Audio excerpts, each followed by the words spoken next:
It is competition week, and if your practices are not feeling calm, intentional, and productive, you are missing the biggest opportunity to build confidence with your teams as you head into the biggest events of the season like Cheersport and NCA. In this video, I'm going to tell you exactly how I structured my practices for the week of competition so your teams can feel more comfortable, confident, motivated, and excited to perform their routine. This is the practice structure that I used with the highest level teams as we prepared for the major events. The very first thing I want coaches to understand is that comfort builds confidence. Confidence doesn't come from you hyping them up and cheering them on, telling them how amazing they are. Confidence comes from comfort. Comfort comes from your athletes doing something that they've already done numerous times.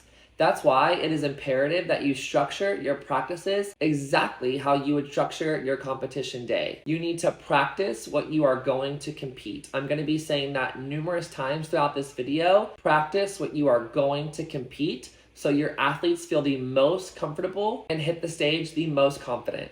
If at a competition, you normally check in with your team, stretch, set expectations, head to the warm-up room, do the competition warm-up, you should be structuring your practice in that exact order as well. Competition day should feel like another practice. One of the biggest mistakes that I see with coaches are them acting in a completely different way at a competition than they typically do at a practice. If coaches are little laid back, nonchalant, not really engaged, not really motivated. But then all of a sudden they show up to a competition, they're yelling the counts, or they're all over the floor on the practice mat, like looking around, like, don't you see me coaching my team? That stuff bothers me. I feel like as a coach, you should be consistent with how you're coaching your team so that way your athletes feel comfortable. As an athlete, to see your coach frantically yelling and screaming and acting in a way that they did not at practice, that would lead you to feel a little bit more anxiety, a little bit more second guessing on why is my coach acting this way? I cannot stress to you enough how important it is for you to be consistent with how you're coaching your teams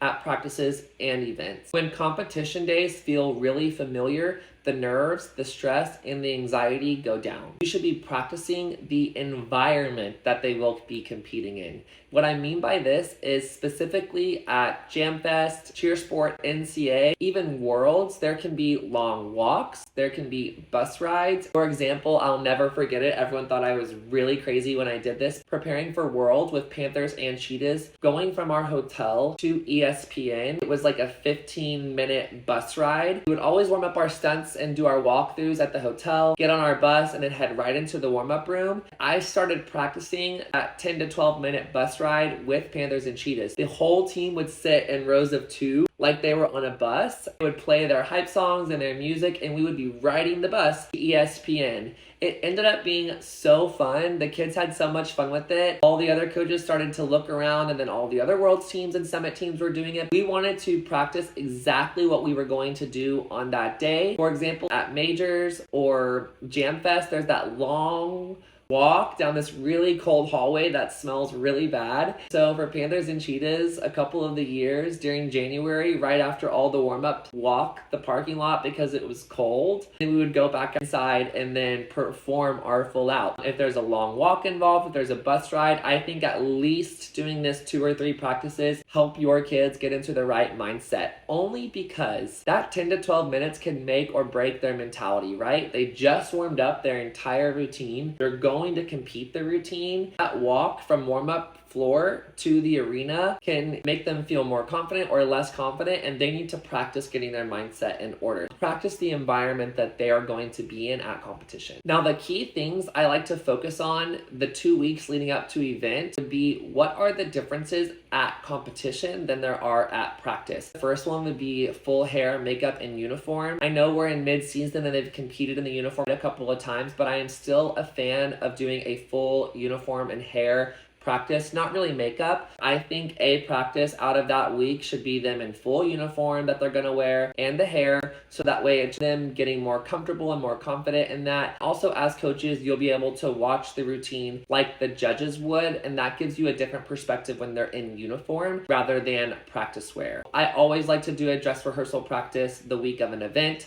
The second difference would be actually competing. When you go to a competition, you're competing directly against teams in your division, teams at your level for grand or for bids. You need to re-simulate that competition at practice. That can be if you have another team in the gym, they could have a little fun competition. You could do stunt group versus stunt group. You could do blonde's performance versus brunette's performance, right side of pyramid versus left side of pyramid. There are so many things that you could do to emulate real competition at practice. That will enhance a little bit of nerves, add a little bit of pressure, which is really good to practice competition. The next thing I think is different at a competition than at a practice would be the actual pressure, right? The stress, the nerves. And I think that you can put your teams or your athletes in pressured situations to have them practice that. My favorite one to do would be to go live on Instagram or TikTok or Facebook.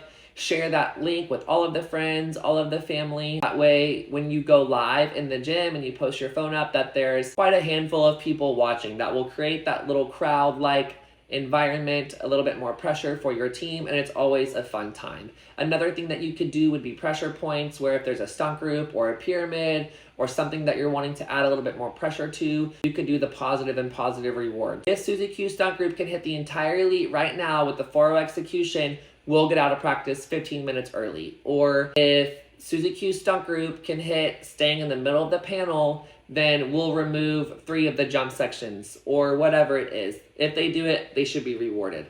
A lot of coaches do, if the stunt falls, we're doing this. I'm just not a huge fan of that approach. So practicing pressure is huge. The next point that I really want to drive home is that none of this matters unless your athletes are feeling motivated. They have to want to be there. They have to want to make the adjustments. They have to want to go full out. You need to ask yourself, are they motivated? Are they having fun? Are you having fun? Teams at practices that are feeling motivated and the vibes are high and they're having fun, you are going to get a lot more results and improvements from them. Ways that I like to bring a lot of fun into the weeks of competition would be spirit days or dress up days, whether that's pajama day, dress like your coach day, any type of theme, 80s, sports, whatever it is. The kids always love dressing up and seeing the coaches dress up. Another fun thing that you could do at practice would be allowing them to plan out the practice. Let the athletes sit down for 2 to 3 minutes, structure out the practice on the board, let them decide what they're going to do and what they're going to work on. They're probably going to be way more motivated to do that practice plan because they are the ones that came up with it. Games. Incorporating games into your practices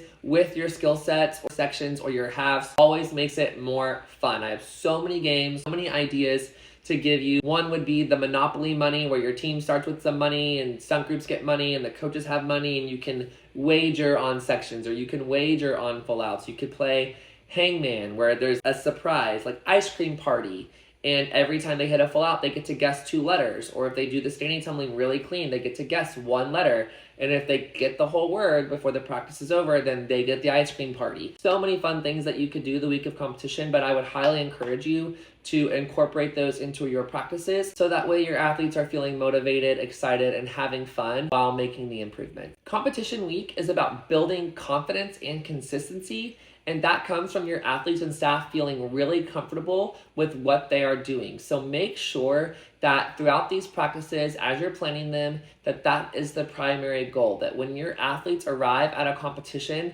they are feeling really comfortable and aware with everything to expect for that day and how to best prepare themselves to be their best on the mat. If your team practices the way that they are going to compete, then a competition turns into another practice, and that allows you and your team to really be your best. If you're headed into competition this weekend, and you found this video helpful, please comment your email address down below. I will send you a PDF of my exact practice plans for competition week. This will allow you to run more productive, calm, and confident practices all week. Good luck to you and your teams.